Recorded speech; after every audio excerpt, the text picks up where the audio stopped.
네, 자리가 정돈된 것 같습니다. 네, 그럼 지금부터 코리아 비전 컨퍼런스 2012의 첫 번째 세션을 시작하도록 하겠습니다. 이번 세션은 조윤재 서강대 경제학과 교수님을 좌장으로 모시고 금융위기 이후 세계 경제의 변화를 주제로 발표와 토론을 진행하도록 하겠습니다. 네, 그럼 조윤재 교수님 진행 부탁드리겠습니다. Thank you.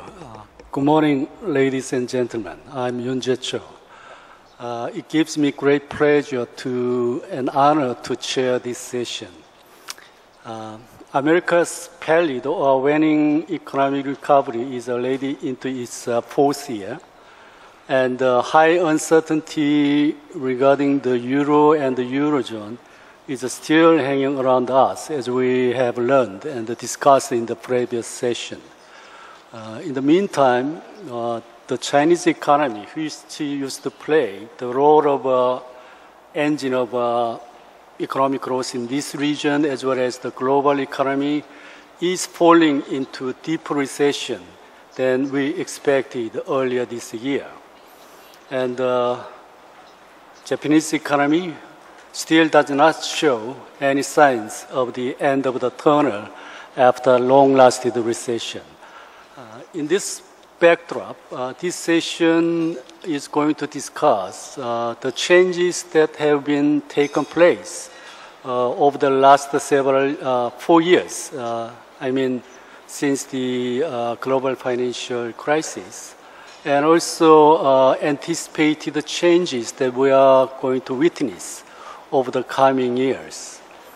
I hope we will also be able to discuss how or whether the current market economy or the capitalism would evolve into a new economic system or a new economic paradigm in the future.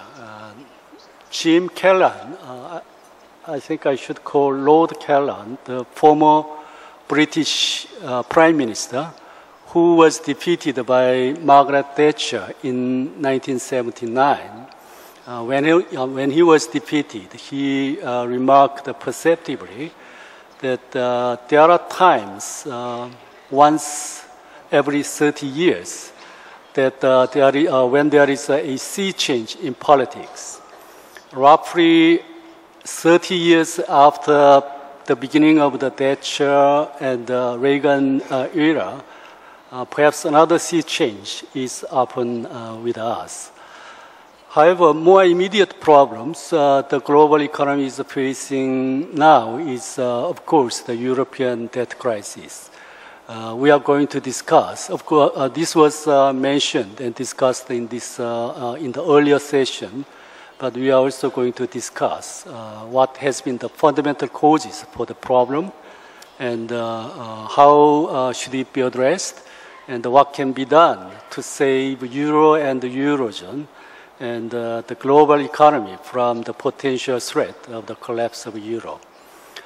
I understand this is all very difficult and heavy topics, but we are going to discuss all these issues within 1 hour and 20 minutes. And I'm sure we can do it because we have excellent members of our panel in this session. So may I introduce the members of our panel in this session. From my left is Professor Alberto Alessina. He is currently a chaired professor of Harvard Economics Department. He was former chairman of Economics Department of Harvard University and also chairman, president of International Atlantic Economic Association. He has published many books and numerous articles, I guess over 100, at the top academic journals, including American Economic Review, Quarterly Journal of Economics, and so on. His research area has been very wide, but many of his articles dealt with political economy and European economy. So we are looking forward to listening from him about his analysis and insight about the European debt problem. Mr. Tim Harford, our second speaker, is a senior columnist for the Financial Times. He's writing a famous long-running column, The Undercover Economist. He published a book at the same title, and it was one of the best sellers. And he's also writing a new column, Since You Asked. I'm sure we'll ask a lot to him, and he will provide us with brilliant answers with undercover information, as he always does in his column. As a broadcaster, Mr. Harford has presented the television and the radio series for BBC, most famously the program called More or Less on Radio 4. He's also a visiting fellow at the Nuffield College of Oxford University now. We have two discussants, Dr. Lee. Dr. Lee Il-hyung is currently Chief Resident Representative of the IMF Beijing office. Before he took up his post in 2010, he was advisor in the Asia and the Pacific Department of the IMF and worked as a mission chief on the Philippines. I'm sure he will provide us with a lot of insight on the Chinese economy. Now, my far left is Professor Takatoshi Ito, who is very well known to our Korean friends. He is currently Dean of Graduate School of Public Policies of University of Tokyo. He was Deputy Vice Minister of Finance of Japan during 1999 to 2000. And also he was a senior advisor of a research department of the IMF in the middle of the 1990s. He has also published many books and articles in top academic journals on the subject of Japanese economy, international monetary system, and the macro financial policies. We have indeed distinguished speakers and discussants in this session.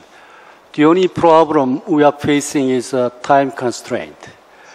We are allowed time budget of 1 hour and 20 minutes. I'm sorry that I cannot give more than 20 minutes to each speaker and more than 10 minutes to our discussant. This will allow us to to have some comments and questions from the floor for about 10 to 20 minutes. Without further ado, may I invite Professor Alessina to the podium.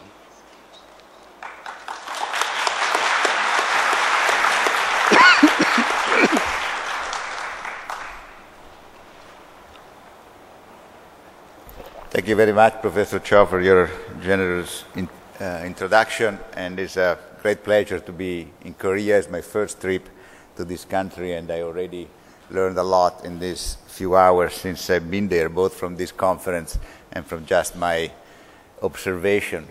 Often the first impression you get is important, and my first impression has been wonderful.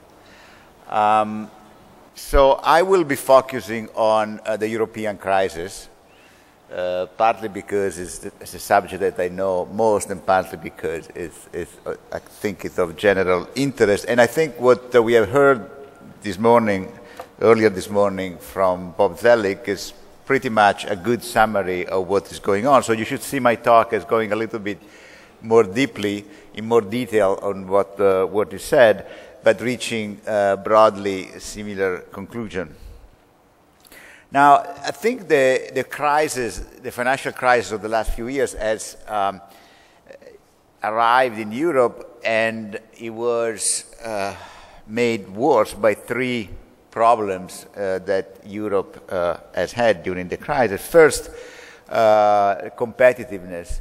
Namely, there has been divergence in the level of competitiveness amongst the euro area, and we know that that's difficult if you have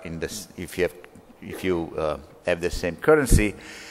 An excessive public debt, in some cases domestic public debt, in some cases foreign held public debt, which has then reflected into banking problem, because European banks are full of government debt and that have difficulties in lending to the private sector.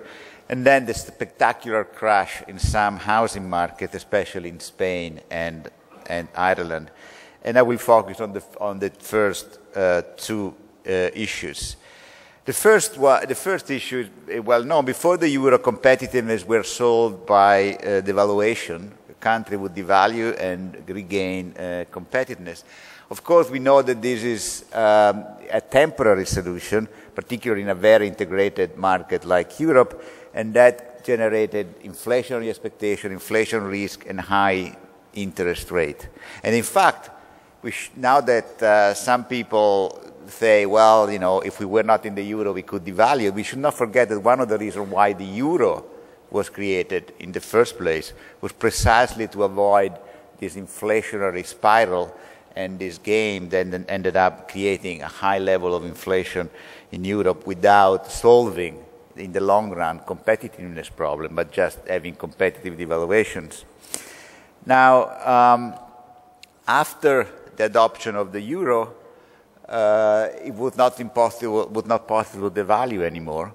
And if you did not have real wage growing at the same level of productivity, you could not compete as well as you could. And in fact, if your productivity was growing less than other countries, you had to cut your wages, even in nominal terms, and that becomes politically very, very difficult. For reasons which we as economists don't quite understand, real wage cuts through inflation seem to be much more acceptable than nominal wage cut without inflation, even though the effects are the same for the workers. Now, if wages are not adjusted in countries with lower productivity growth, like Spain, Portugal, and Greece, then you have lots of current account deficit. And in fact, this country had major current account deficit. Portugal is actually a small country, but a remarkable example of real wages being completely out of whack with productivity growth. Now, the importance of competitiveness is shown in this graph. On the vertical axis is the growth during the recession year, the last 2 years, 2010 and 2011, and the horizontal axis, a measure of, with the inverted sign, of unit labor cost. So you can see country with the highest unit labor cost grew less. A spectacular example is Greece, and the country with the lowest unit labor cost grew fastest, that is Germany. Essentially the same picture appear if you look during the crisis period from 2008 to 2011. Countries that did better were those that were more competitive. And another picture that illustrates the divergence of competitiveness is this one. Germany is the orange line to which all the other countries are compared to. And you can see the spectacular increase in unit labor cost and therefore decrease of competitiveness relative to Germany of all these other countries. Now, so the first conclusion is that the introduction of the euro was not accompanied in many countries by reforms that would have allowed increasing competitiveness, and particularly in the so-called weaker Mediterranean countries, these reforms did not occur. Germany did a host of reforms right after the unification, and they paid off, and other countries did not. So that generated a divergence of competitiveness. Now, as Bob Zelig said this morning, some countries, including Italy and Spain, are trying to do something today, and he expressed the view, slightly pessimistic view, that these reforms take a long time to occur, and therefore they're not going to have an immediate effect on borrowing cost and the credibility of these countries. That is true. On the other hand, I think that there are also some announcement effects that could be very important. Markets are really worried about some countries. The indication of the announcement and the beginning of a major reform package, even though that reform package may affect the real economy with some lag, it may calm the market, and so it could have an immediate, potentially could have some effect on borrowing cost. Speaking of borrowing, here is the second crisis, the second problem of Europe, that the borrowing problems of some countries. Now, the key, once again, like in the case of competitiveness, the excess borrowing came as something sort of unexpected, a side product of the euro. Now, the euro was introduced, one of the reasons why the euro was introduced was to keep interest rate low for countries that had a history of inflation and a history of inflation risk, and they borrowed at a very high interest rate, like Italy, for example. Now, the problem is that these countries that all of a sudden had low interest rate, very low, close to the level of Germany for the first 10 years of the euro up until the crisis, instead of using this sort of happy period to do reforms and set their fiscal house in order, they went into a borrowing binge. Interest rates were low, it seemed the right thing to do, to borrow. Some countries borrowed, especially abroad, Spain, Portugal, and Greece. Other countries, Italy, borrowed more domestically, but this low interest rate were generated a borrowing binge. Now, the market did not react to that. I mean, markets lived for 10 years under the impression, or at least they were showing a behavior in which they were considering German debt or Greek debt pretty much at the same level. The spread before the crisis between Greece and Germany were small, between Italy and Germany almost non-existent.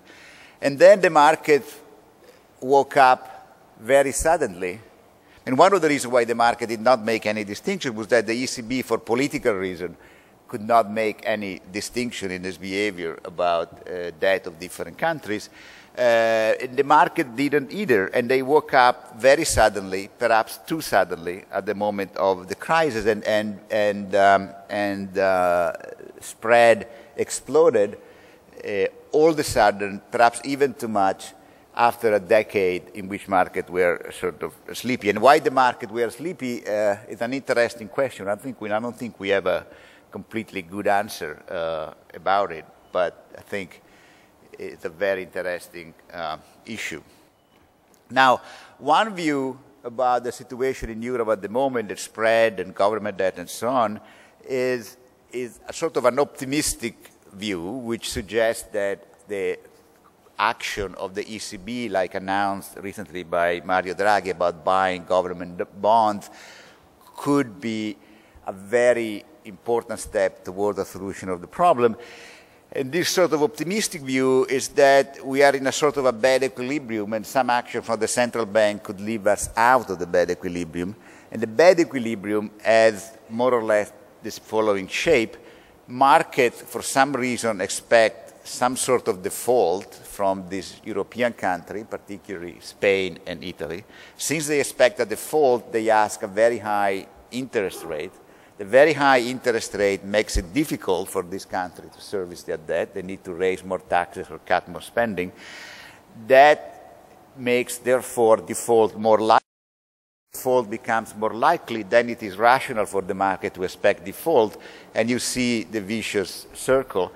If that were the only problem, and this issue of the bad equilibrium has been mentioned particularly for the case of Italy, but also for Spain, if these were the only problem, then some intervention from the ECB that would calm the market, for example, buying government bonds, would solve, would be sort of a major step towards solving the problem. Unfortunately, unfortunately, that may not be the only interpretation. There is a more sort of darker, more pessimistic interpretation, which is this is not only a problem of bad equilibria, it's also a problem, it's a much deeper problem, namely that particularly in those countries with problems of debt, like Spain, Portugal, Greece, Italy, the southern European country, an expensive and inefficient welfare state has become incompatible with growth. These are welfare systems that are ineffective at moving income from the rich to the poor. they are ineffective at dealing with aging populations, and they are very costly, and often the taxation system is highly distortionary. There's a lot of tax evasion, and often the most productive part of the countries are overtaxed to compensate for tax evasion. So unfortunately, it is not only a problem of markets charging too high spread and the ECB stepping in to compensate. I think there is something much deeper that needs to be addressed. And one of the political risks is that if the ECB steps in and buys government bonds, then the pressure for this government to do something about the structural problem of the country is relaxed, the tension is relaxed, and those reforms don't happen. And this is why I think Germany has been pushing so much towards limiting the help that the ECB can give to these countries. Now, the reason why, one of the reasons why Europe reached such a complicated situation, some are coincidental and some are structural. The coincidental is some of the specific mistakes were made about the case of Greece. As Bob Zelling remembered this morning, Greece is 2% of GDP of the European Union. It's a tiny country compared to the rest of Europe. I think some solution to the Greek problem could have been found one way or the other. Had this been problem solved quickly, either with a package of help or an outright default or some sort of drastic solution immediately, we would have avoided much of this problem of contagion that Greece generated. The moment we started talking about the next of Greece, then if one country exits, why not Portugal, why not Spain, why not Italy, the contagion started. But there is a much deeper problem than this, is that European countries have not decided, certainly not before the introduction of the euro, but even now, they have not decided how they want to share fiscal cost amongst themselves. Europeans are always eager to talk about the united Europe, and we are all European, and all of the above. But then, when it comes to make tough decisions like who has to support the cost of borrowing in this country or that country, are only the taxpayer of that country, or is it a general problem from Europe? And this is the key issue that is debated now, above and beyond all the technicality about this or that fund and all this financial innovation. The key issue is how much the taxpayer of a certain country, namely Germany and other Northern European countries, have to pay for fiscal problem of other countries. Now, I think the view that Germans and other countries have is that they are reaching, I think, is that sooner or later they will have to bear, and they already are, but they will have to continue to bear some of this cost, but they want to do it only if there is some sort of European political control over the finances of the country that are creating the problem. And so the key issue now, which is a political issue, is how much of the prerogative of national country gets delegated to the European Union. Germany would like to see more delegation. Other countries like France don't like this kind of delegation because they want to keep fiscal policy domestic. And that's where do we stand at this issue. Now, the other problem that Europe has is, which often you read in the press, is that the risk of Europe at this point is of a so-called recessionary spiral, namely that if countries reduce their deficit by cutting spending or increasing taxes, they cause recession. If you generate a recession, and what really matters is the deficit over GDP ratio or the debt over GDP ratio, the denominator of this ratio, namely GDP, goes down, and then you run into vicious circle, because you reduce the deficit, growth goes down, the deficit goes up, you have to cut spending and taxes even more, and you create downgrades and higher spread, and there is a vicious circle. Now, I think so. There's been a discussion about whether it is possible, even in the short run, to achieve austerity, namely put your house in order fiscally without affecting growth negatively too much. It's not an easy task, but I think that recent research, at least for Europe, shows that certain type of fiscal adjustment packages can achieve a certain degree of austerity without affecting growth negatively, even in the short run. And those packages have two features. One, they are on the spending side rather than on the tax side. Namely, these are countries where the tax over GDP ratio is already 50% of GDP or more. Increasing taxes has very negative effect. A very negative effect on growth, while it is possible to reduce spending with much more moderate effect on growth, as it has been shown over and over again. And pro-growth reform can compensate for the mild sort of Keynesian negative effect of cutting spending. This evidence comes from having studied a lot of fiscal adjustment in Europe in the past 30 years. This moment is particularly difficult because many countries have to do it at the same time. The valuations are not available anymore. The world economy is not helping.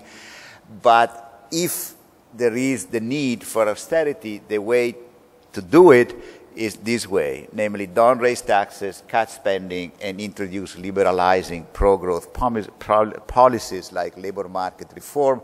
Italy and Spain have done something. Deregulation in the service sector, more competition in the service sector. These reforms are difficult but not impossible, and I think some steps in that direction are being taken, especially in Italy, so I think there is some room for optimism, at least for this country. Now, so to conclude, what to do to save the euro, and I think that the euro will be saved. I think that the euro will be with us. I think for the current European leadership, political leadership, a breakup of the euro would be such a historical failure that they will do, I think, what it takes to avoid it. They certainly have made, this European leadership certainly has made a lot of mistakes. We should not be here, and there was a room not to be on the brink as we are. But again, I think that the cost of a breakup, both economically and politically, are so high that I don't think it's going to happen. Of course, I can be proven wrong. It's very difficult to make prediction in very uncertain words. But if I had to bet, I would bet that the euro will be with us.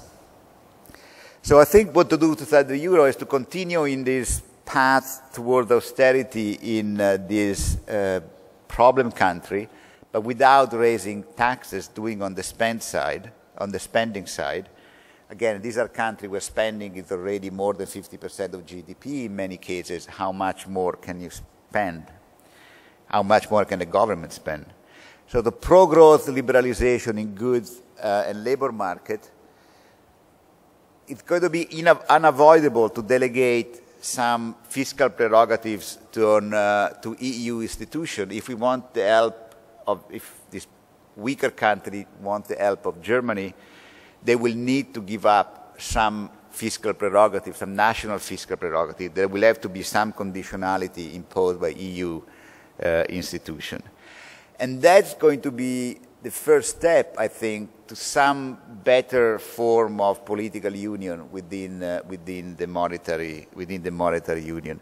I think that the European Union, the monetary union, was created in a period where things are going reasonably well, and not enough thought had been given to what happened during a crisis. Now, to be fair with the European leadership, the crisis that we got was really extraordinary, once in a lifetime, fortunately. So they really faced a huge crisis. But this huge crisis did show the cracks in the construction of the monetary union, And I think that the cracks in the construction is that countries are willing to delegate things when the world economy is doing well, and when they are not creating too many political problems within the country. But when it comes to the point of delegating fiscal prerogatives, which are politically very salient, or even banking supervision, another big issue that I do not have time to get into, even banking supervision is not centralized at the moment in the European Union. When it comes to delegating power over banks and over fiscal policy, national government become very reluctant. But without this kind of delegation, I think the monetary union will have a very hard time to function. So I think in the next decade or so, we will see this kind of progress toward more fiscal coordination and more political union within the EU. At least this is the only condition for the euro to continue to be with us. Thank you.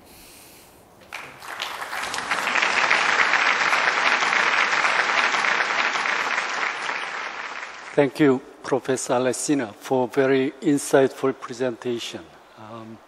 I think one of the important points that he made was that introduction of euro was not accompanied by labor market reform, which in turn limited the wage flexibility and also economic adjustment of some of troubled economies in the Eurozone. And then Professor Alessina also suggested what to do and what not to do to save a Eurozone. And here among to do were spending-based fiscal adjustment rather than tax-based adjustment, and of course, labor reform. And among not to do were anti-German rhetoric and to demand Eurobond, which I found quite interesting. And to some extent, this is consistent to what Mr. Jurlick said about Germany this morning. I hope we will have a chance to discuss further on this issue later.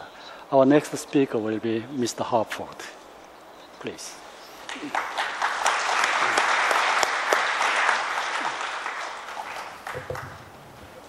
Thank you very much, Professor Cho. It's a great pleasure to be here. Kamsahamnida. It's a great pleasure to share the stage with Professor Alessina, especially as he has left his glasses here on the stage. I'm hoping that I will gain his perspective on the European economy. I'm going to return them to you.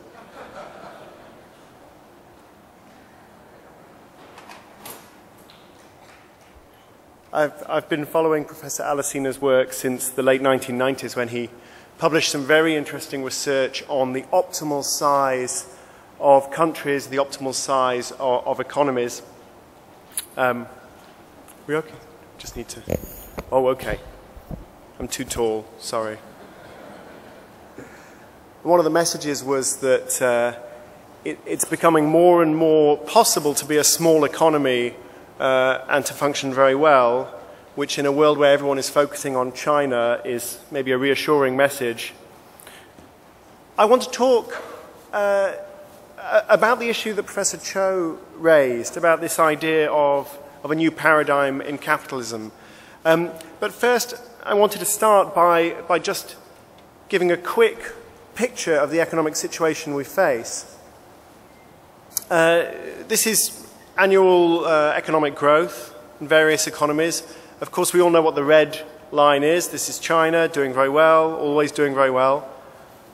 What I really want to focus on is the two great crashes that we all remember, the Asian crisis.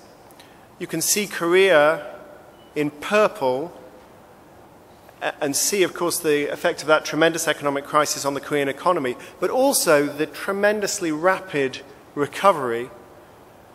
And more recently, the global economic crisis. And here we see low growth rates for the United States, for the European Union, for Japan. If you look merely at aggregate growth, you see here the blue line is low and middle income countries, the pale red line high income, and the world is, of course, the average of the two, you can see perhaps why in Europe and America so much attention has been being paid to the recent banking crisis. The Asian crisis was terrible for countries like Korea, but of course from the perspective of Europe it merely seemed to be a tragedy that was happening to someone else. And now the economic tragedy is happening to us. I think we're finally paying attention to the risks in the global economy. Really, it's not just a question of the recent crisis. I think people are starting to get nervous about a shift in economic power. My friend Tyler Cowen, a professor at George Mason University, recently published a book called The Great Stagnation. And many people in the Western world are concerned at the idea of some long-term, some secular slowdown. Let me give you an image of why this might be. So this is income per person, the average growth over the last few decades. And you can see the dramatic slowdown in Japan. And clearly when you look at growth rates over the last 10 years in the United States and in the European Union, you see a questioning, well, is the Japanese situation just around the corner for Europe and the United States? Let me just put Korean growth on this graph, clearly much higher. But again, this is not the trend that we really want to see in growth rates, is it? And of course, while this is going on in the developed world, on the same scale, we all know what's happening in India and China. China is still a poor economy, but it's not going to be a poor economy for much longer if it's able to sustain anything like these growth rates. And I think this is why people are starting to talk about new paradigms in capitalism. People are starting to wonder about the future. It's not just the immediate crisis, although that has been very severe and clearly is not over yet. It's also this sense maybe something is changing in the long term. What I want to do is set out three trends in the world economy, in the way our economies are structured, that are potentially problems for us. And then I want to talk about three possible solutions. And this is a little bit of a puzzle because the problems are not necessarily problems and the solutions are not necessarily solutions. But hopefully I'll give everybody something to think about. And I'm certainly thinking about this stuff, even if no one else is interested. The first problem, or potential problem, is complexity. The sheer complexity of a modern economy. If we think about an economy such as Korea, of course, we have the heavy stuff, we have the cars, the ships, we have the high-tech products, the phones, the computers. I'm a big fan of Samsung computers. Mine is just down there. I'm keeping an eye on it to make sure Richard Dobbs doesn't steal it. It's a very beautiful piece of machinery. Clearly, these products are complex, and the economic structures that produce them are also hugely complex. But they're just one slice of a modern economy. A modern economy is so much more than just the physical goods. There are the services, and there are cultural exports, of course. I should tell you, by the way, just before I came here this morning, I received an email from my daughter. She's 8.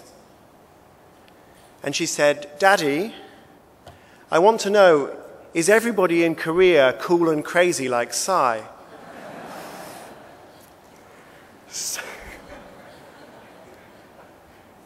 I said, I need to talk to a few more people. I'll find out.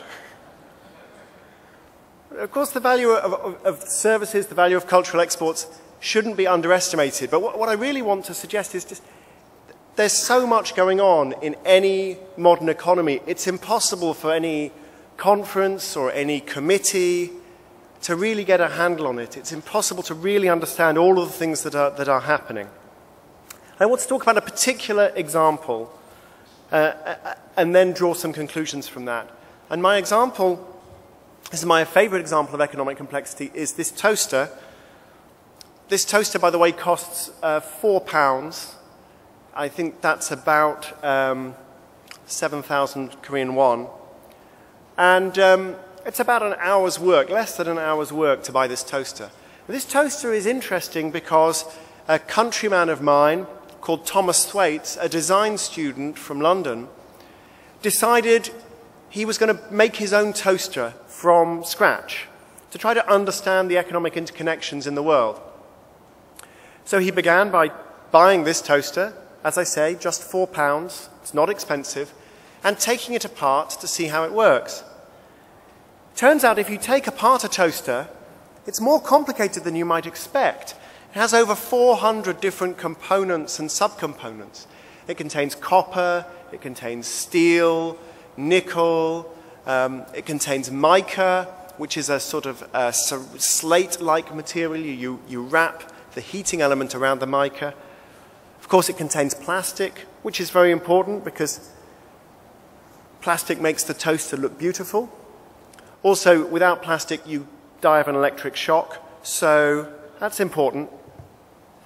And Thwaites took apart this toaster and then he began to say, right, I am going to make my own toaster. So first he had to find somewhere where iron was available. The toaster contains iron. The UK is a post-industrial society. We don't have any iron mines anymore. But Thomas found a museum of iron mining, which was in an old iron mine. And he phoned them up and he said, I'm a design student. I'm trying to make a toaster. Can I come to your museum? They said, fine. When he arrived, he realized there'd been a mistake. On the phone when he said, I'm trying to make a toaster, they thought he said, I'm trying to make a poster, which makes more sense when you think about it. But in the end, they gave him a suitcase full of iron ore. He then took it back to London to try to turn the iron ore into iron, which isn't very easy in your back garden. This is his attempt. It's a trash can full of barbecue coals and iron ore. And in the old days, you would have huge bellows. You would pump air over the coals to create enough oxygen, to blow enough oxygen in, to create enough heat. Thomas cheated. He just used a leaf blower, punched into the back of the trash can to create the flow of air. Don't try this at home. Partly because it's dangerous, partly because it doesn't work. In the end, Thomas did manage to make iron. He discovered a newly patented method of making iron in a microwave oven. I don't want to talk about the details of this. I just want to say this is the second oven. We don't want to talk about what happened to the first oven. This stuff is not very easy. And it's interesting that in trying to make his toaster, Thomas Thwaites was using a leaf blower, he was using a microwave, all sorts of technologies that are actually more complicated, more modern, more expensive than the original toaster. But I don't want to accuse him of being lazy. He spent 9 months making his toaster. He used all of this all of these different pieces of equipment. You can see the 2 microwave ovens there, the trash can, the leaf blower, many other things. The tree trunk, by the way, was used as a mold for the plastic. As I say, 9 months, about 1,000 euros, I think that's about 1 million Korean won, he spent on this project. I'm going to show you a picture of the toaster. It maybe lacks some of the original elegance of the toaster I first showed you. As you can see, it's not very easy for one person acting alone to replicate the products of a complex modern economy. An economy is a team effort. By the way, you're probably wondering, does the toaster work?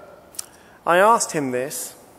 He said, if I plug it into a car battery, then the bread gets warm. I'm not sure what happens if I plug it into mains electricity. In the end, he did plug it into the mains, and the toaster immediately caught fire. Thomas regards this as a partial success, which I think is a great triumph to his optimism. Now, it's a great thing in many ways that economies are so complex. It's a great thing that they can provide us with toasters, not for €1,000 and 9 months of work, but for £4, €5, and just a quick trip to the shops, and the toaster will work much better. I mean, this is a miracle that we should all celebrate. But at the same time, the more complex the economy gets, the more difficult it is to guide it, the more difficult it is for any government policy or any major corporation to understand exactly what is going on. The harder it is to recover from economic problems. This toaster is, in many ways, a symbol of the tremendous effectiveness and efficiency of the modern economy. Look at what we would have if we didn't have proper economies. But at the same time, it's also a symbol of the obstacles and the challenges that lie in wait for us. So complexity is one challenge. The second challenge is something I want to call tight coupling. And tight coupling, this is the perfect image of tight coupling. This is a picture of the nuclear power plant at 3 Mile Island. The first great nuclear disaster. Of course, we've had many others since, from Chernobyl to Fukushima. Actually, it's not fair to say we've had many others since. We have had some since. They're all serious. 3 Mile Island is tightly coupled because once one thing went wrong, what went wrong at 3 Mile Island, by the way, was somebody pumped compressed air into the wrong pipe. The compressed air triggered a safety system. The safety system shut down the cooling system, everything that runs through these towers.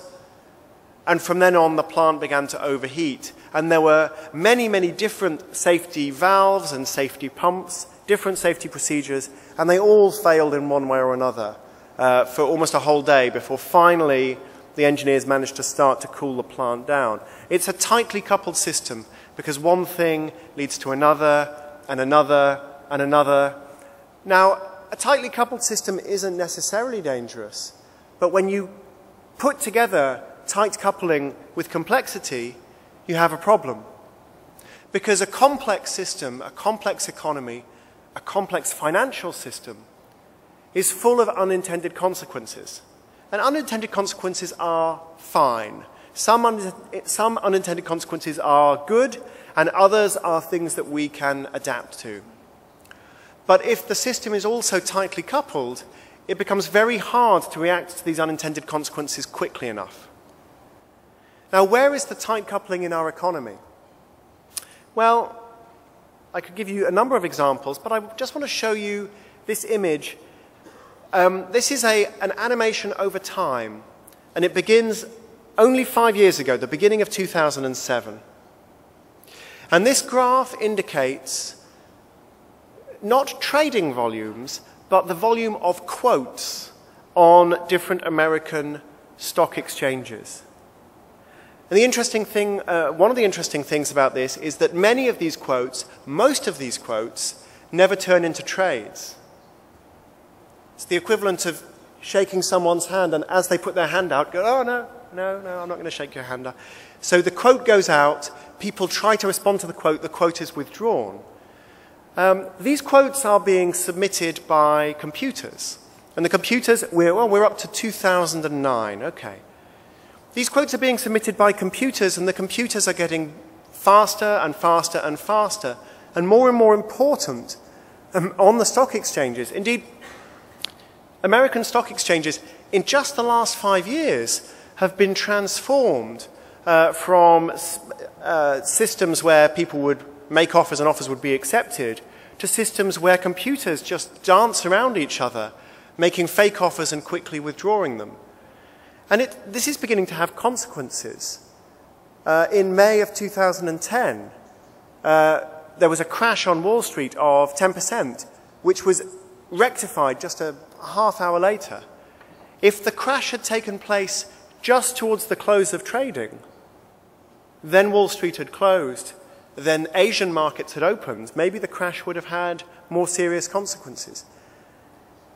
More recently, we had Knight Capital nearly put itself out of business using failed algorithmic trading. Now, if these images don't make you a little worried about what we don't understand about our financial system, well, I think we should be worried. I think we should be concerned. I'm not saying that algorithmic trading... I'm going to move on rather than show you that animation again. It makes me a bit nervous whenever I see it. I'm not saying that algorithmic trading will bring down the world financial system. I'm saying it's just another example of interconnectedness in finance that we don't fully understand, and we are allowing it to grow and to grow and to grow without really knowing how to respond. And the third challenge I want to suggest is simply many of the problems that we're dealing with that arise from complexity and from tight coupling can only really be managed on a global scale.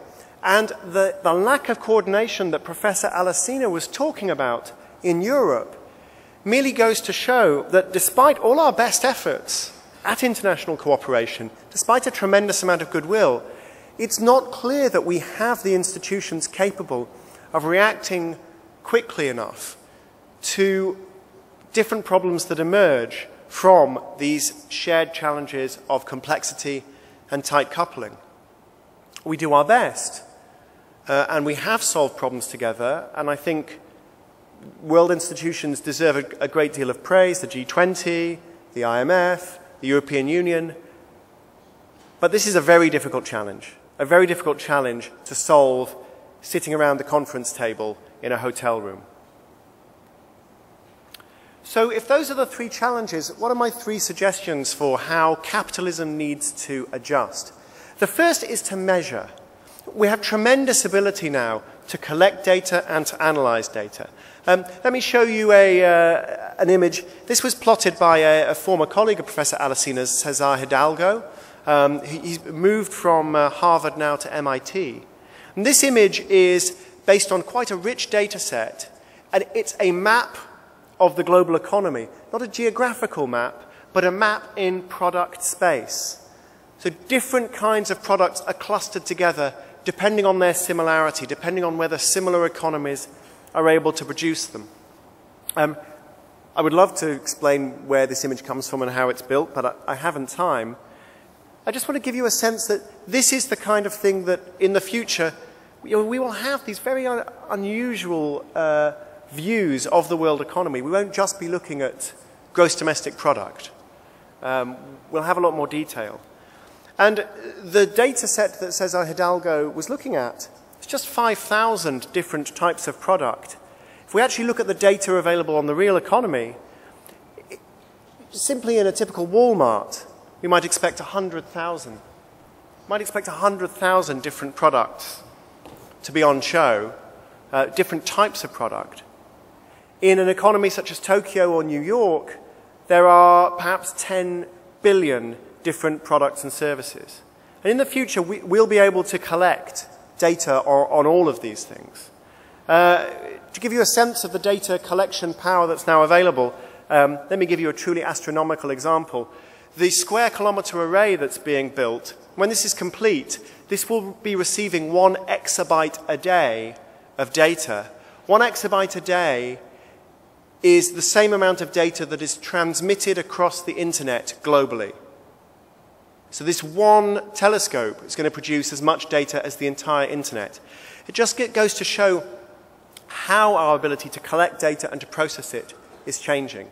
And I think that's going to help us manage complexity in the future. My second challenge is sometimes we need to fight this complexity. Not always, I don't necessarily want a simpler economy, but I do want a simpler financial system.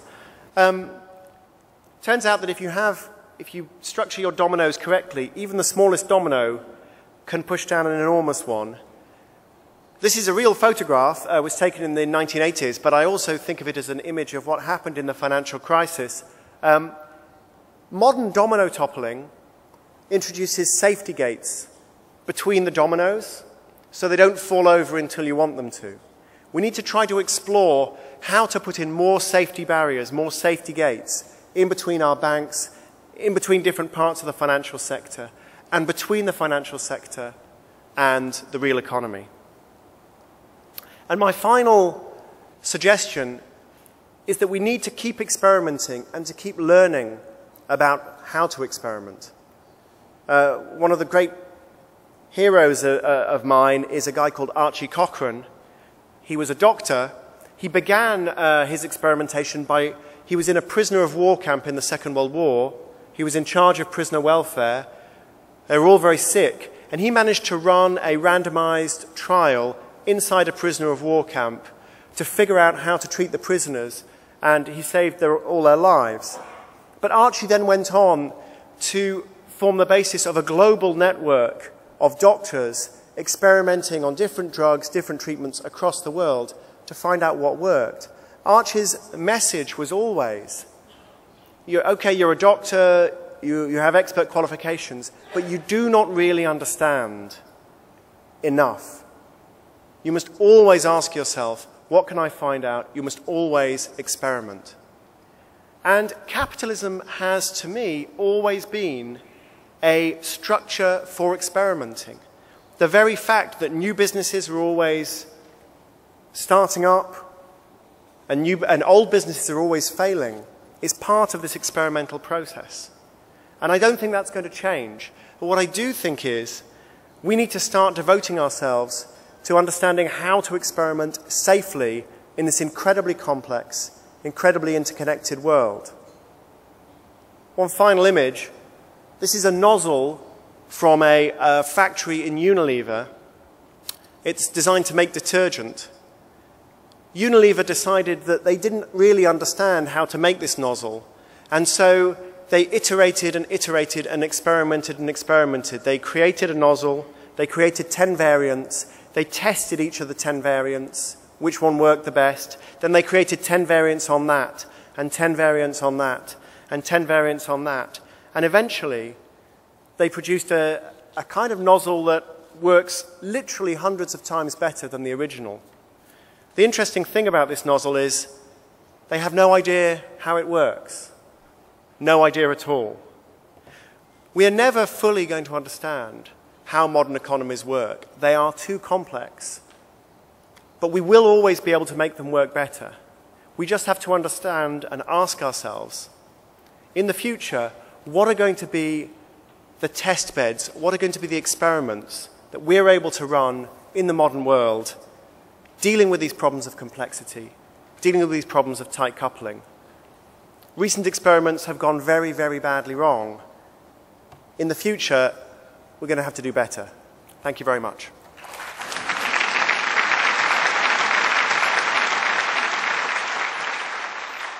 Thank you, Mr. Harford. Your presentation was very stimulating and also entertaining. I found this really giving a lot of thought food for thought to us. Mr. Harford argued that policymakers have been outflanked by the pace of economic changes. And also he mentioned the three trends and challenges that the world economy is facing today. And he said that first, unprecedented complexity of the world economy, and second, tight coupling or interconnectedness of economic systems, and third, the need for international policy coordination. He didn't mention much about the role of G20 in this policy collaboration among countries. But if time allows, I would like to listen from him later that how he assessed the role of the GNT and its performance so far and its expected role in the future. Now, our first discussant will be Dr. Lee.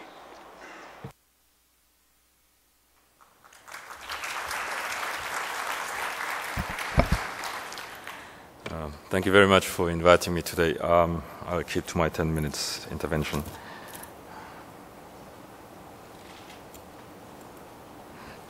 Okay, I guess the question that is being asked in this session is, what are the causes of the financial crisis? And I think Tim Hartford very eloquently pointed out that policymakers are flanked by the pace of economic change.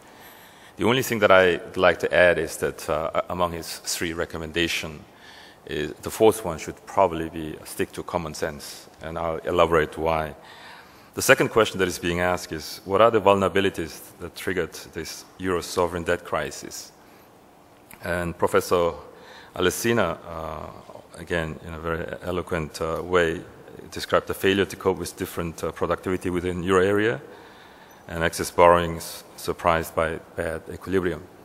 Here again, I fully agree with his views. The only possible difference may be in the pace of fiscal consolidation that maybe we will have a chance to discuss. And then the last question is, what lessons should we draw from all this and what next? Before I proceed, let me just point out that these are my personal views, and the same issue will also again be discussed extensively in the upcoming IMF World Bank annual meetings in Tokyo next month. So there you will have a chance to listen to more formal views of the management and the executive board of the IMF. Let me start the first question with the United States, what I personally think were the main causes. On the policy front, easy monetary policy, and as you can see in the chart on the top part, Fed fund rate adjusted for the CPI urban, essentially 4% in the 80s, 2% in the 90s, and close to 0% in 2000s. Affordable housing policy, which started with good intentions, led to structural problems that I also list below. A huge expansion of securitization and non-bank financing, in other words, liquidity. Market reaction, optimism on future productivity, which had also a significant impact on the long-term yield, and wealth illusion created by excess liquidity in the system. As people hold a lot of claims, they thought that their real wealth was large and thus tend to overspend and led to suboptimal savings behavior. Structural aspects, as I mentioned already, the securitization problem. And another sort of a more global issue was the globalization process, where trade expanded very rapidly during this period, the 2000s, and deficiencies of the current international monetary system. Just to elaborate a little bit further, you can see that US savings rate declined very sharply, which certainly is off the optimal path of savings. And also the US current account balance, a huge deficit with a counterpart surplus in the US credit market instruments that were issued. That is the totality of borrowings by everyone in the United States, 1/3 of which on a net basis were financed by foreign investors. Okay, the spillover to Europe triggering vulnerabilities, and the vulnerabilities that presided in US in the euro system. On the policy front was the introduction of the euro, with all its good intentions and the successes. It actually, as was already elaborated, had a very important aspect, is that it ignored sort of one of the few fundamental conditions to sustain a single currency, and low interest rate, very similar to the Fed policy. On the market, increase in leverage, build-up of productivity differences, again, as elaborated again. On the structural front, wholesale fund, the European banking system, which is much larger than the US, which in the US they tend to rely more on the non-bank financing.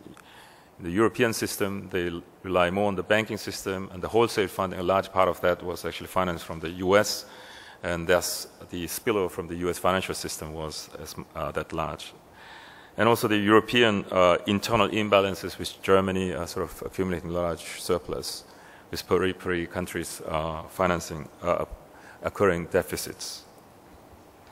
So the household and non-financial corporate sector debt rose sharply during the 2000s, and as you can see, those that actually show rapid increases are Ireland, Portugal, Spain, maybe France and Italy, and Greece, to some extent Austria, Finland.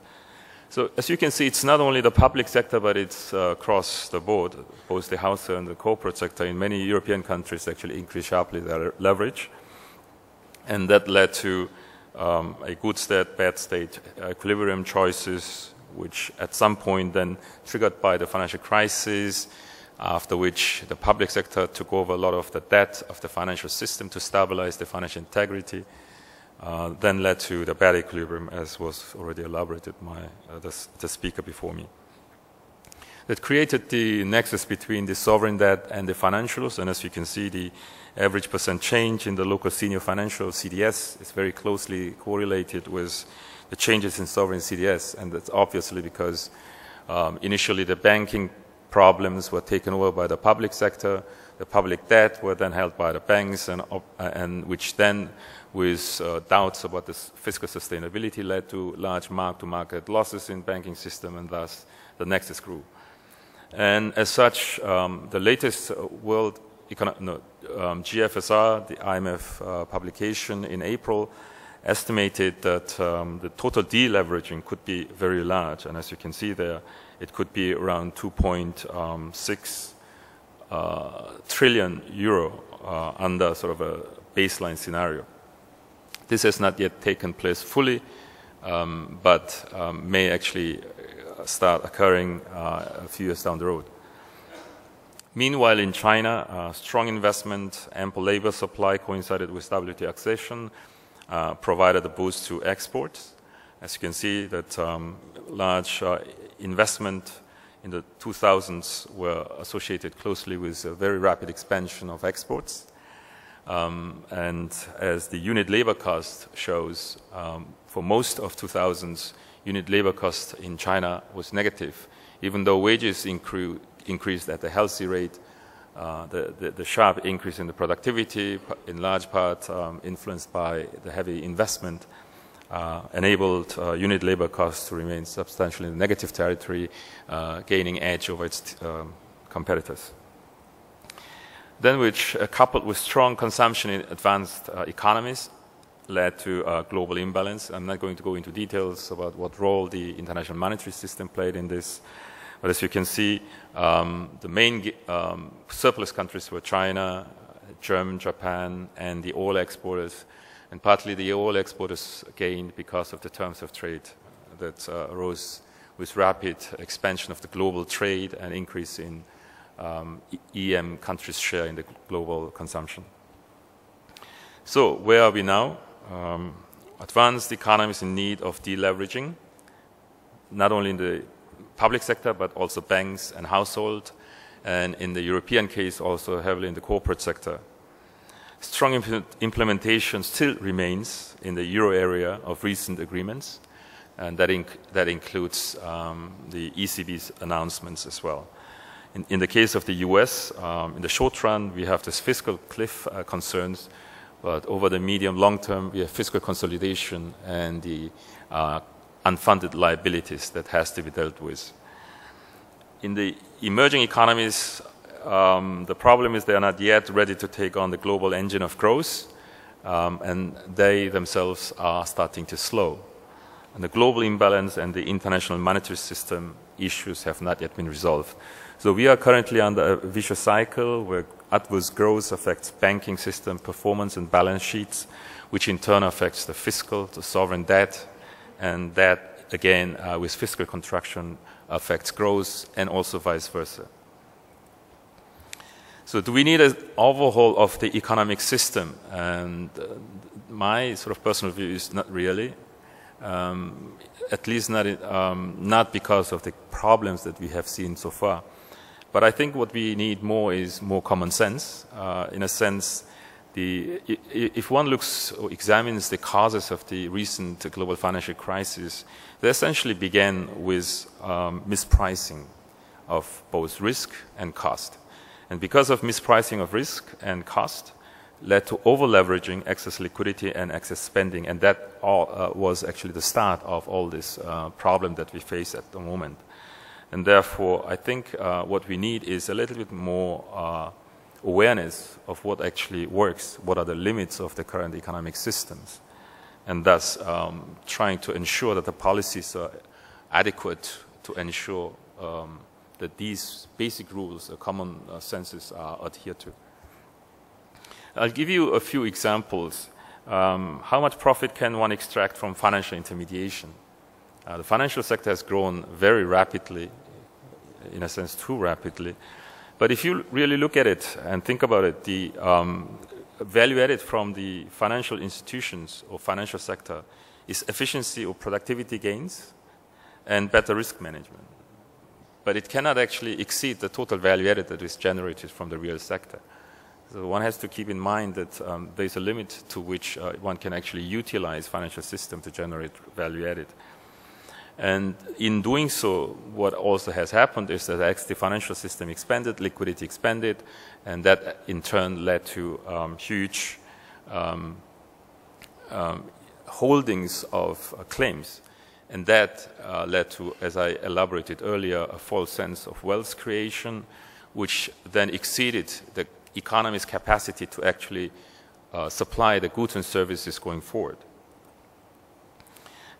Also, excess liquidity has adverse distributional effect as well, because once you have excess liquidity, it creates sort of a false sense of wealth. It's associated with increase in asset prices, and at some point it has to be adjusted through increase in CPI. So during this process, those who have access to the claims, especially through leverage, can gain. And also depending on what wealth you are holding to, or whether you are actually owner of certain assets, the wealth distribution from excess liquidity will be enormous. In particular, what happened during the latest crisis was when the financial crisis came under pressure. As you know, a large part of the banking balance sheets were absorbed by the public sector, in a sense, and therefore those who gained through high leverage were actually saved through the public intervention, and thus they retained the gains, but the cost was actually distributed to taxpayers. Mispricing can also be seen in micro-financing, microeconomics as well in the financial sector. I'm just giving you one example on the CDOs, where when they actually distributed the assets in the banking system or in the financial system through securitization, the joint default probability was assumed to be 0, led to full mispricing of the risks. Similar with the originate and distribute model that was very prevalent in the United States leading to the crisis. And those who bought CDS thought that they could actually shield their risks from default. But all this, if you put together, you can probably distribute risk to some extent, but if taken in totality, the risk doesn't go away, and there is a limit that an economy can actually absorb these risks, especially given the close interconnectedness that I've actually shown in terms of the numbers over there. So to conclude, what could be improved? Again, more common sense, pricing the risk and cost correctly, and to remember that there is no free lunch, and better understand the implications of policies, including spillover to other countries, given the close connectedness. Let me just finish my intervention with one particular point. For now, I think what is really more urgent is to re-establish the growth momentum. Otherwise, if the economy really slips into recession, the consequence could be quite severe. Thank you very much for your attention.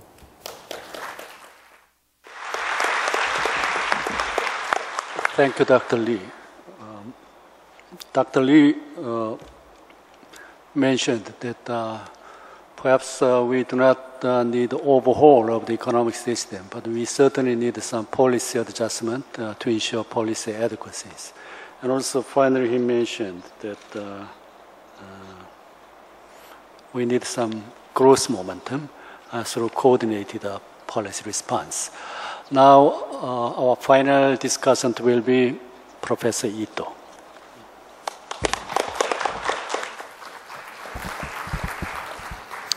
Thank you very much, ladies and gentlemen.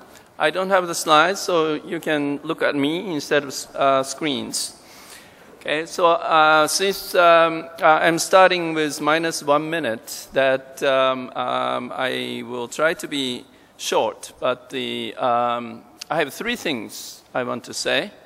First one is about comments on Alberto's presentation on European crisis. So I will make sort of questions and comments on what he said.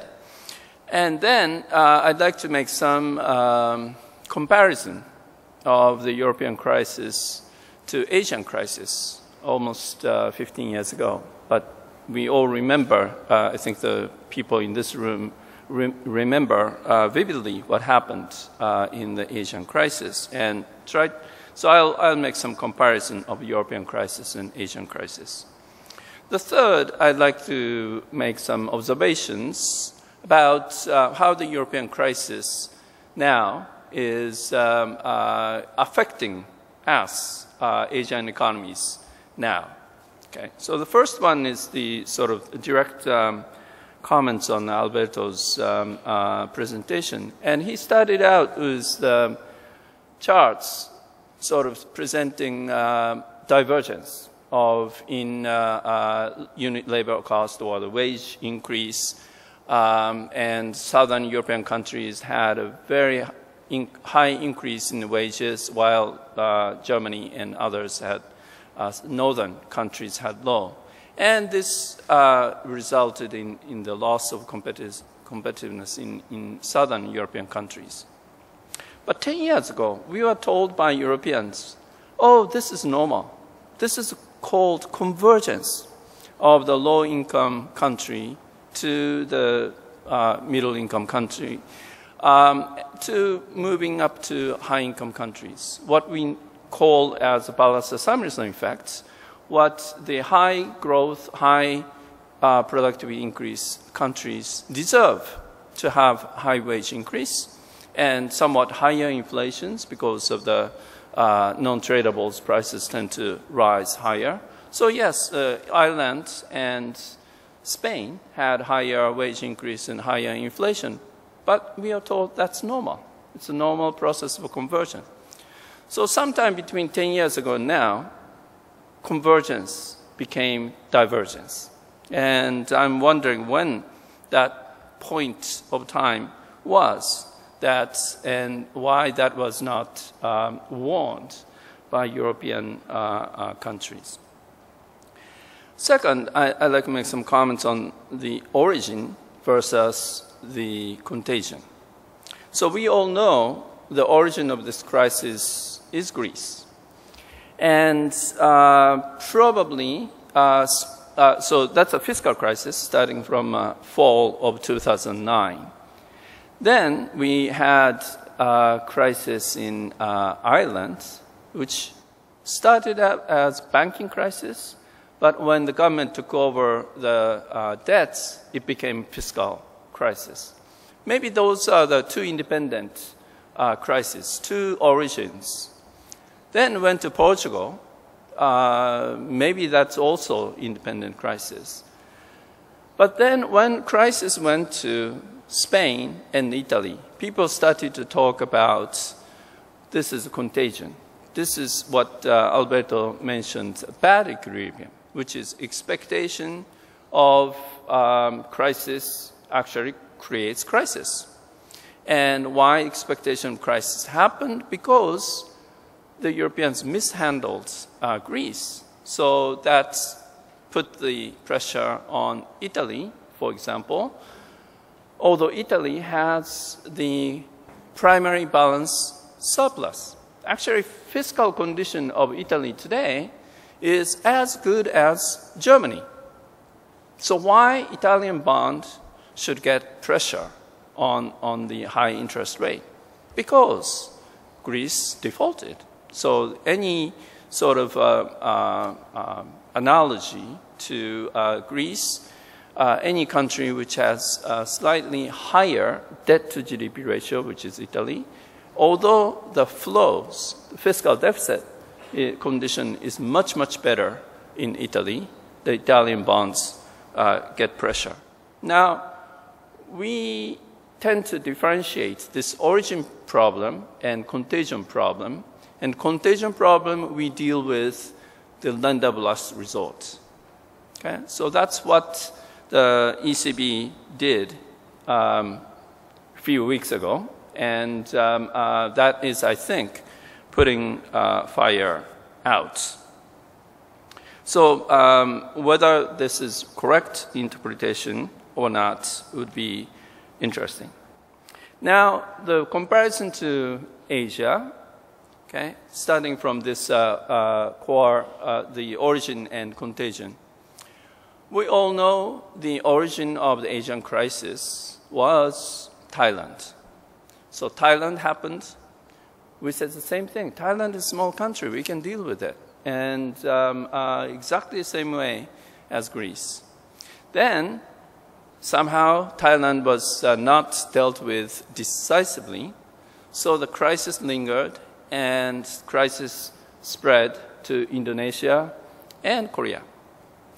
So by the time crisis hit Korea, we were saying that Thailand had serious problem, bubble burst and non-performing loans, and the financial system was getting much worse. But Korea is a good student. Korea had high growth, and yes, there are some chaebol-related problem. Yes, there was some merchant bank problem, but that can be fixed. Why should it go into a crisis? IMF tried to address it, but couldn't stop the crisis. So December 4th, 1997, IMF put together the package. What happened to the Korean won next day? It went down more. It didn't fix it. Korean crisis was stopped, I think that all of you will still remember, in the so-called Christmas gift, 24th of December, that IMF and G7 orchestrated the forced rollover of the bank loans to Korea. So this is similar to what now we call PSI, the private sector involvement. But it was no haircut. It was just rollover for 1 month. So it's like more like moratorium rather than haircut. And during those 1 month, negotiations held, and the debt was converted into the government fiscal debt. And that was the beginning of the end of the Asian crisis, at least in Korean crisis. Another interesting sort of comparison between the European crisis and Asian crisis is the role of the neighbors, or the role of regional fund. We all remember that when after the Thai crisis, we keenly were aware that IMF has limitation. IMF was constrained by so-called access limit. They cannot provide unlimited help to a country. So the Asian countries got together, almost all Asian countries got together, and created regional funds go with the IMF to Thailand. It was like Greek package that IMF and the European countries put together a package to Greece. Very similar. Then what we Asians tried to do after this Thai package was Asian Monetary Fund, which is to pitch in the foreign reserves and create a regional fund and lend together with IMF. This regional fund idea was opposed by IMF and American Treasury, and through IMF, some European countries. The Asians were told that regional fund is a bad idea. You guys, Asians, were too nice to each other. You cannot be tough. You cannot be frank to each other, and so your conditionality will be definitely softer than IMF. You will pull the IMF to the soft side. So after some negotiations, Asians backed down. So no Asian Monetary Fund, and Indonesia and Korea, again, were dealt with only by IMF. There was something called second line of defense, but that was not meant to be triggered anyway. So size was small, and market was not calmed by IMF package, as mentioned. So the climax was, as I mentioned, December 24th, the forced rollover of the lending to Korea. Okay, so that was very unusual solution. This time, Europeans are creating something called ESM, and which is a successor to EFSF. I don't have time to explain those acronyms. You can ask Alberto later. But anyway, so they're creating this regional fund, okay? And they are sort of managing the crisis by something called Troika, which is IMF, ECB, and European Commission. So they try to get together and come up with some conditionality and try to impose conditionality. And if the countries follow through, then they'll provide the fund. It was similar to what Asians tried to create. Maybe we were not forceful enough to push the idea. Anyway, so that's the similarity and difference with the Asian crisis.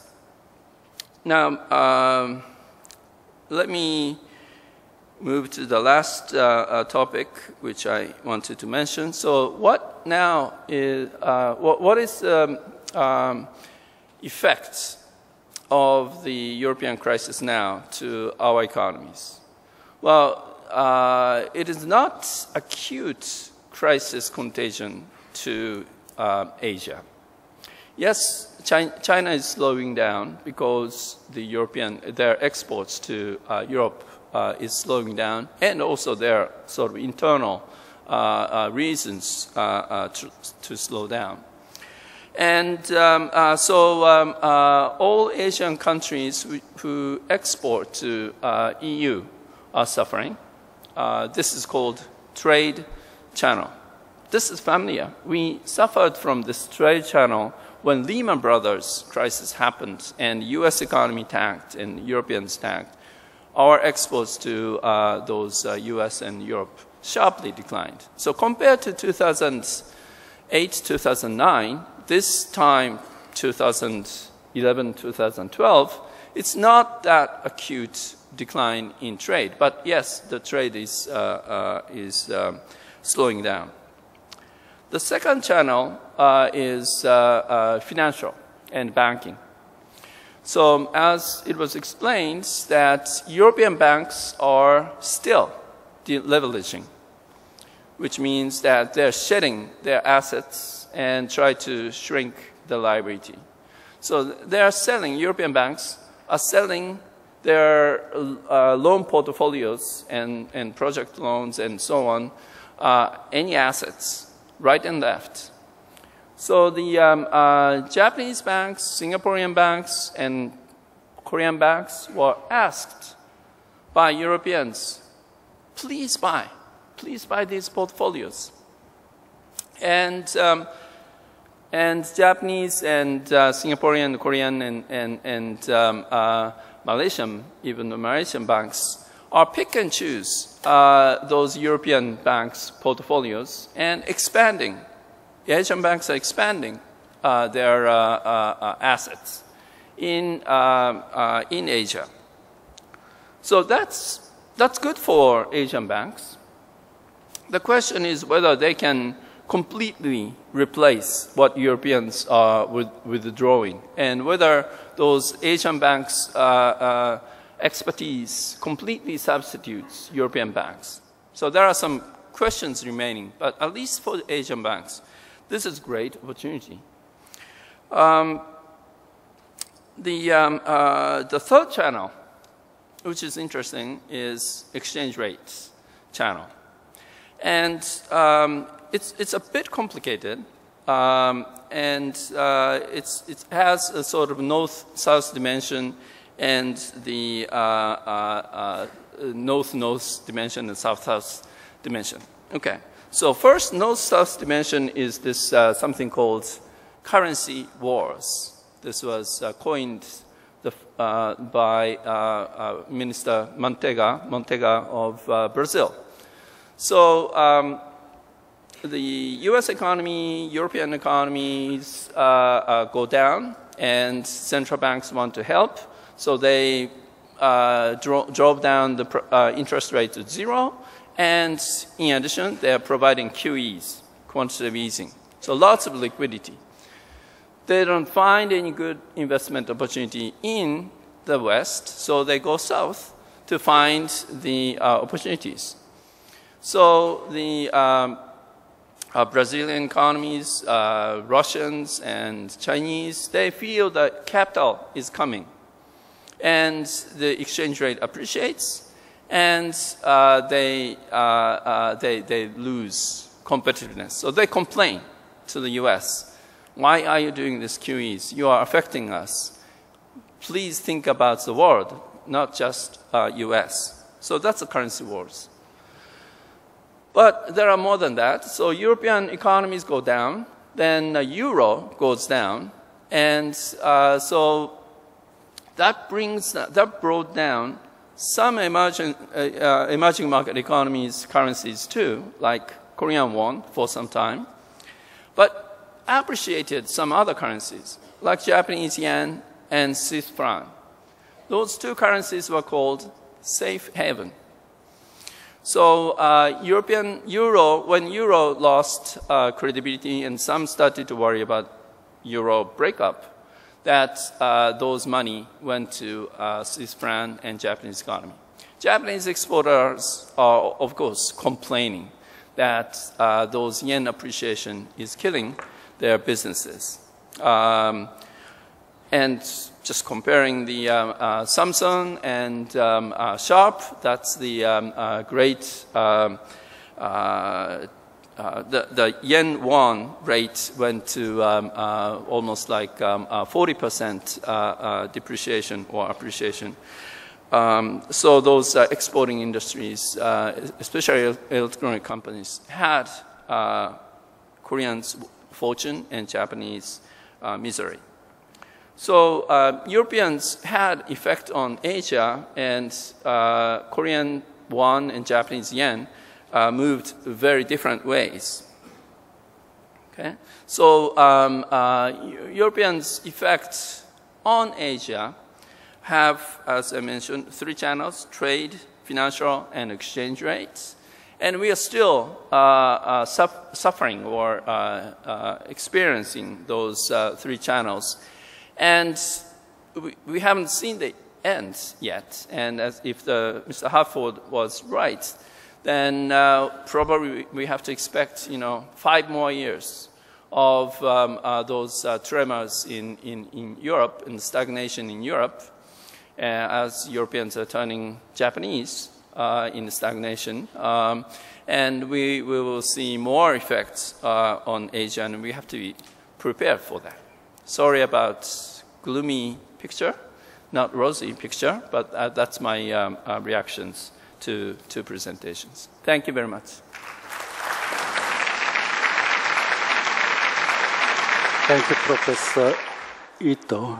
Yes, it was a gloomy picture, but it was very insightful and interesting presentation. Now we have listened to all 4 presentations. I guess you are all hungry.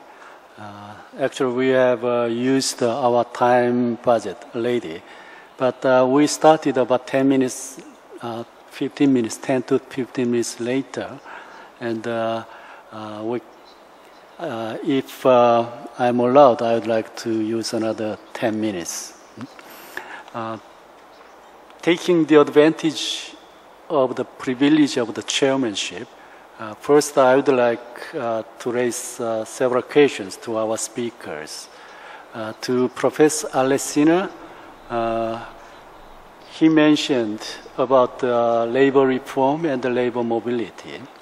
And I think that is true that labor mobility in Europe is much lower than the labor mobilities among states in the United States.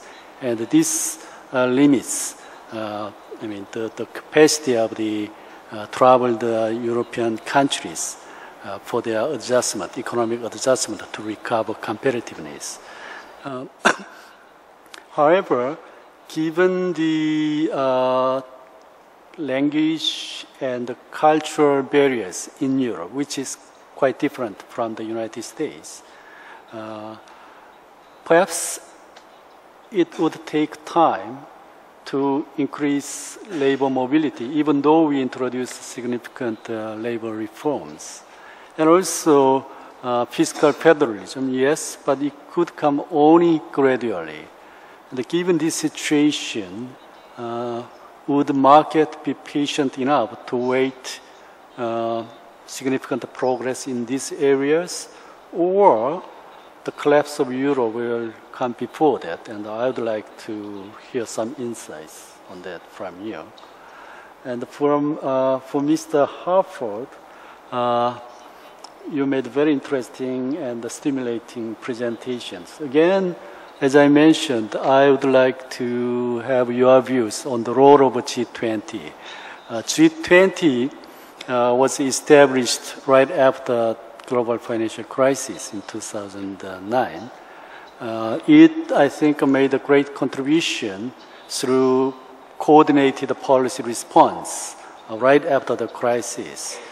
But I found that the hope and the expectation on the role of G20 has been waning or fading over the last 2 or 3 years as a premier forum for international economic governance. And what's your assessment of the role of the G20 over the last couple of years, and disappointment, or and what can be done to increase the effectiveness of G20 as a global economic governance forum? Dr. Lee, I would like to ask, now, we have already discussed that we are expecting leadership change in China next year. Not only in China, but in Japan and also in Korea, we are expecting leadership change. And China is facing a lot of reform agenda these days. And I would like to have your view that what's the prospect of the Chinese new leaders to embrace this reform agenda. And if this is too sensitive and a difficult question for you as a staff of the IMF and the chief president rep in the IMF, if it's too sensitive question, let me put it this way. What's the prospect that, what is the major reform agenda that are facing Chinese new leaders in the next year? And finally, to Professor Ito, I would like to ask that he also mentioned the currency war, but recently Bank of Japan joined this currency war by deciding to have a quantitative easing. And what would be the impact of this on the Japanese economy, on the neighboring economies, and also the value of yen in the near future? So before I open the floor, okay, why don't I do this? Let me open the floor right now and getting 1 or 2 questions only, and giving some time for our speakers to think about these questions that I have raised. Now the floor is open, and any comments, questions?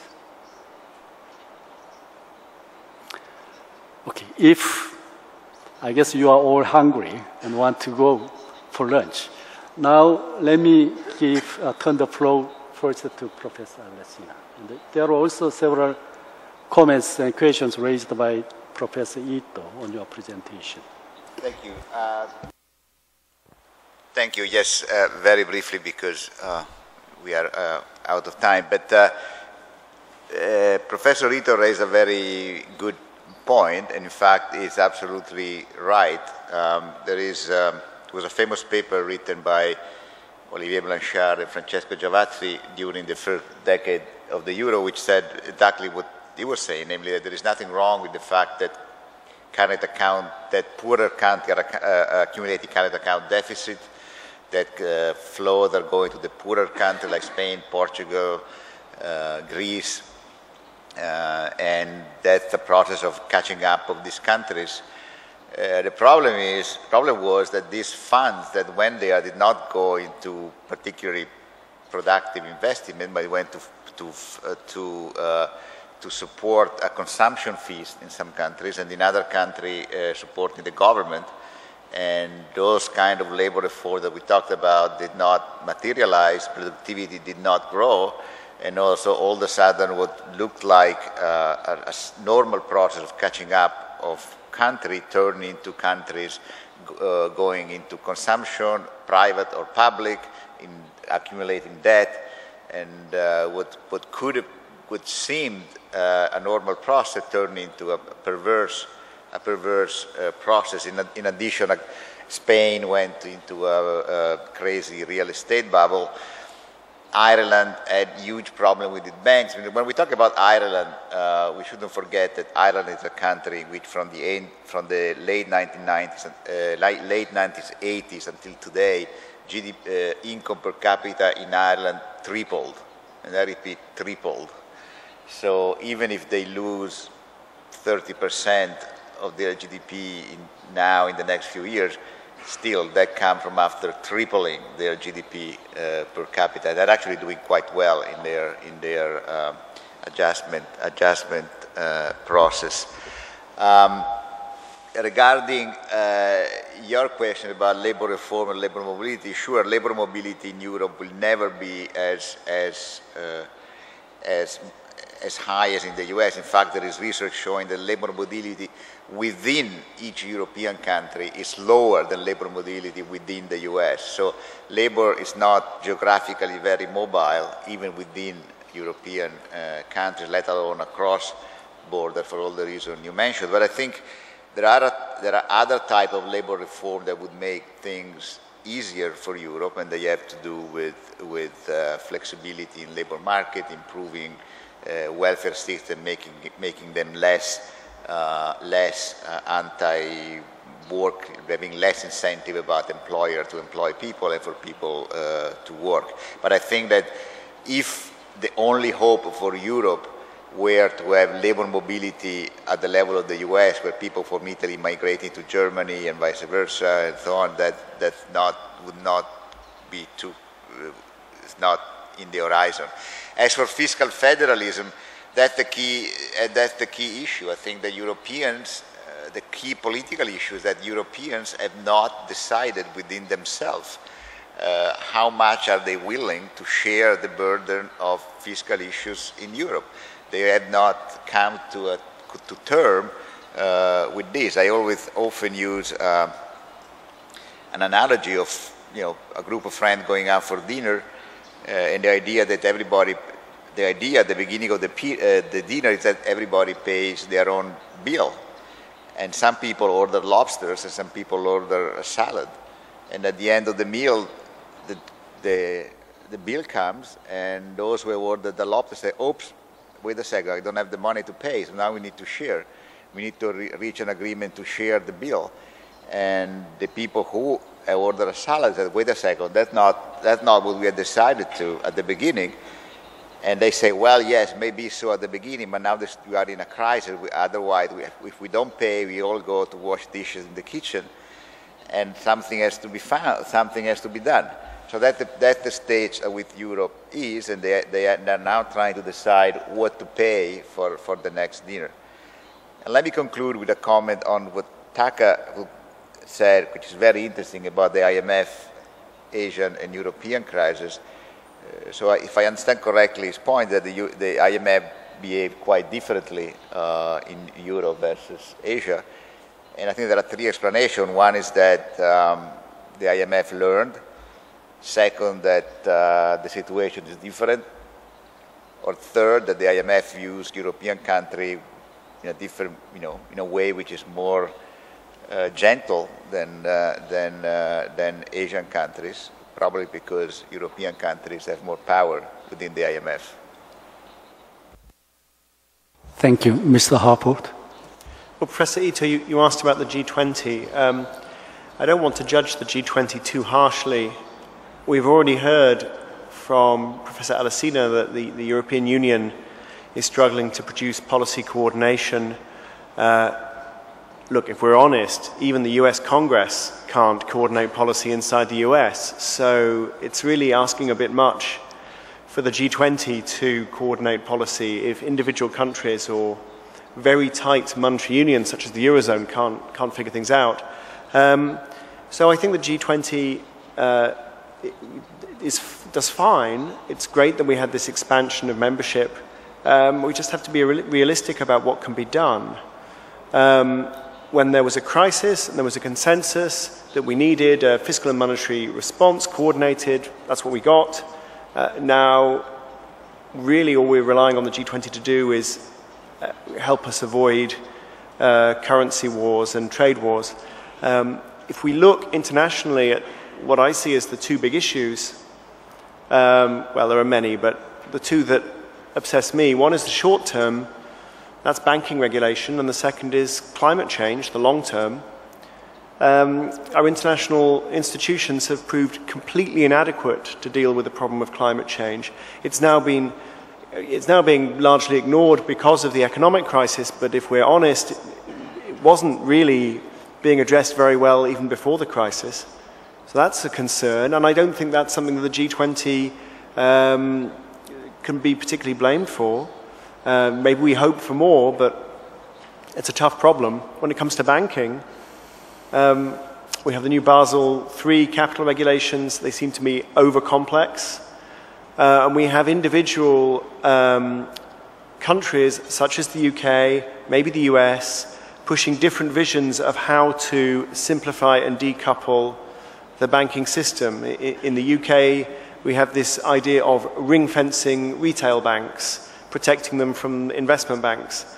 Here, it seems to me, this is crying out for international policy coordination, and I don't see it, and that's a worry. Thank you, Mr. Harford. Dr. Lee?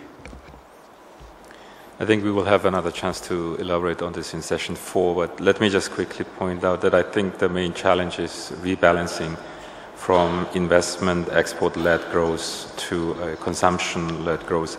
Here, when I say consumption-led growth, I don't actually mean just more consumption in a sense of consumerism, but it's more of a sense to broadly, more equally share the wealth that is being created in the economy in terms of through better distribution of income and also consumption in that regard.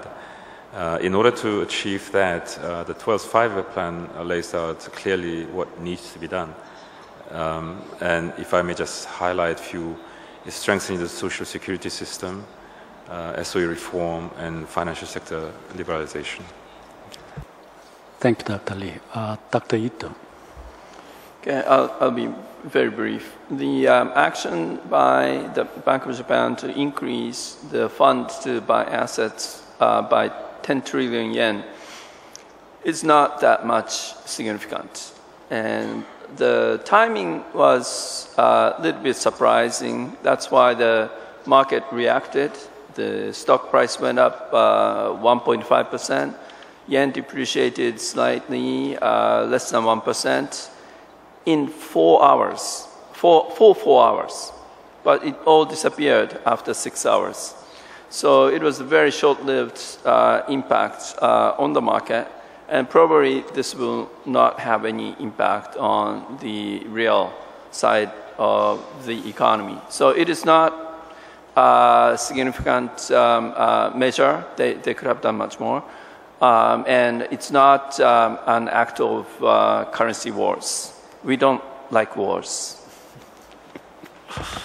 Okay, thank you, Professor Ito. I think we have had a quite fruitful discussion in this session.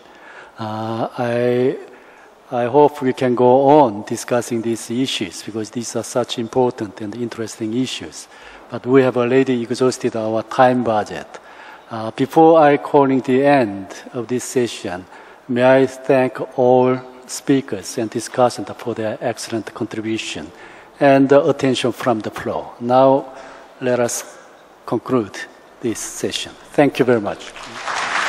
네, 조윤재 교수님 감사합니다. 이것으로 코리아 비전 컨퍼런스 2012의 오전 프로그램을 모두 마치도록 하겠습니다. 발표와 토론에 참여해 주신 연사분들께 다시 한번 감사의 말씀 드립니다.